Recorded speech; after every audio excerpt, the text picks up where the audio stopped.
সরকারি খাতায় মৃত, বন্ধ মহিলার ভাতা। বেঁচে রয়েছেন বহল তবিয়তে।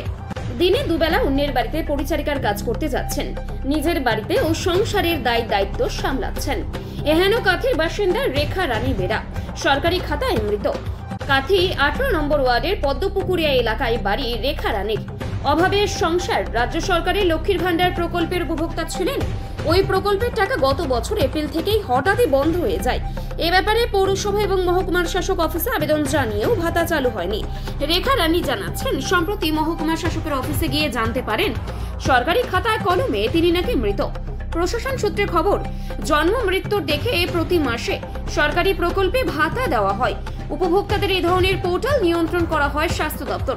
রেখা রানীর ওয়ার্ডের বিজেপির পৌর প্রতিনিধি সুশীল দাস বলেন, ওই মহিলা পৌরসভা এবং নানান দপ্তরে আবেদন জানিয়েছেন, সুরাহা হয়নি।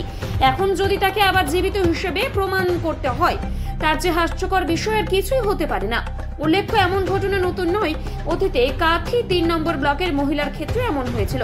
রেখা রানীর ব্যাপারে পূর্ব মেদিনীপুর জেলা পরিষদের সভাধিপতি উত্তম বারিক কি বললেন, শুনে নেব।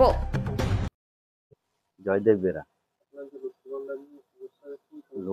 লক্ষ্মী ভান্ডার নিয়ে সমস্যা বলতে সেটা নয় কিছু, ব্যাপারটা হচ্ছে যে ওনাকে যে মৃত ঘোষণা করেছে, মানে আমার ওয়াইফকে, এই যে দাঁড়িয়ে আছে আমার পাশে এখন জীবিত, কিন্তু তাকে মৃত বলছে। কিন্তু সেটা যে এখন করেছে তার তো আধার কার্ড, রেশন কার্ড, এখন তো তার যাবতীয় কিছু ব্যাংকের এগুলো সব তো মোটামুটি বন্ধ হতে বসেছে, এরকম অবস্থা। আমি তো এখানে ওখানে ছোটাছুটি করছি, মোটে কিছুই হয়নি। তার মধ্যে মিউনিসিপ্যালিটিতে গেছি, সেখানেও গিয়ে বলছে আজ না কাল, আজ না কাল, এরকম করে বলছে। হ্যাঁ, তো এবার সেই যে মানে লক্ষ্মী ইয়েতে মিউনিসিপ্যালিটিতে বললো যে তোমার এর কাছে যেতে হবে, এসডিওর কাছে যেতে হবে। তো এসডিওর কাছে তো এসডিওর সাথে দেখা করতে পারিনি, বা দেখা হয়নিও যদিও। এসডিওর পাশে যারা থাকে বা যে থাকেন, উনি বললেন যে এসডিওর সাহেবের কাছে একটা লিখিত দিন, আমি ওনার কাছে জমা দেবো। তো উনি লিখে দিয়েছি। তা জমা দিক না দিক জানি না, মোটামুটি পরে আবার গিয়ে যখন 1 সপ্তাহ পরে যখন আমাকে যেতে বলছিল, গিয়ে যখন জিজ্ঞেস করি তখন উনি বললো যে হ্যাঁ জমা দিয়েছি। তো এখন জমা দিয়েছিলাম, আজকে 4 মাস হয়ে গেল, কোনো কিছু পাচ্ছি না। তো এটার জন্য আমি মানে সরকারের কাছে জানাচ্ছি যে এই যে মৃত্যুটা যে করেছে ওটা যেন মানে কিছু করতে পারে, সেটা মানে যেটা চালু। এই যে মৃত্যুটা বলেছে, এই যে সবার এর কাছে তো মৃত, কিন্তু জীবিত তো আছে। কিন্তু আমি চাই মৃতটাকে তুলে জীবিত যেরকম আছে সেরকম জীবিত যেন আমি দেখতে চাই, বা সবকিছু যেন জীবিতই থাকে। হ্যাঁ, এটা সরকারের কাছে আমার আবেদন। রীতা রানী বেরা। কোন গ্রাম? পদ্মপুকুরিয়া। কত নম্বর ওয়ার্ডে? 18 নম্বর ওয়ার্ডের বাসিন্দা। লক্ষ্মীর ভান্ডার নিয়ে কি সমস্যা রয়েছে আপনার?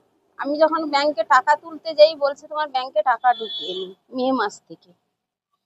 তারপরে আমি এসে পৌরসভায় জানাই, পৌরসভায় বললো মৃত, তুমি মে মাস থেকে তোমার মৃত ঘোষণা। কত সালে মে মাস? কত সালে মে মাস বললো, কত সাল ওইটাই বললো না। কত মাস আপনি টাকা পান?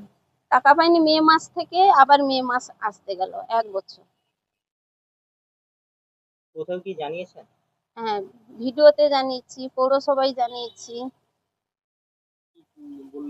বললো চালু হবে, চালু হবে বলে 4 মাস ধরে করছি, চালু হয়নি। ছুটছি, প্রত্যেকদিন আমি যাচ্ছি, প্রত্যেকদিন আসছি। আবারও কালকে গেছিলাম, কালও এসছি, হয়নি। এসটিওর কাছেও তো জানিয়েছি? হ্যাঁ জানিয়েছি, এসটিওর কাছেও জানিয়েছি, দরখাস্ত লিখে জমা দিয়েছি, কোনো কিছু সাড়া শব্দ নেই।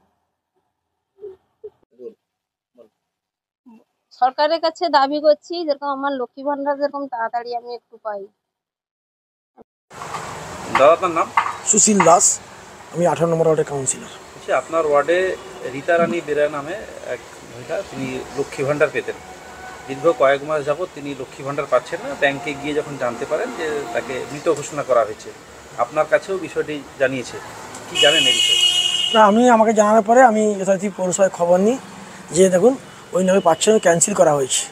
তো ওকে নিয়ে আসতে বললো, ওর আধার কার্ড, ব্যাঙ্ক অ্যাকাউন্ট সব নিয়ে গেলাম পৌরসভায়। পৌরসভা বলছে দেখুন উনি তো বন্ধ হয়ে গেছে, এখানে মৃত বলে উনি মৃত। বলে কীভাবে কি জানালেন মৃত? আপনারা কি এখান থেকে জেনে নিলেন ও মৃত? তাহলে আমি যাকে নিয়ে এসেছি তার ভোটার কার্ড, আধার কার্ড, ব্যাঙ্ক অ্যাকাউন্ট সব যে নিয়ে এসেছি, এটা কি?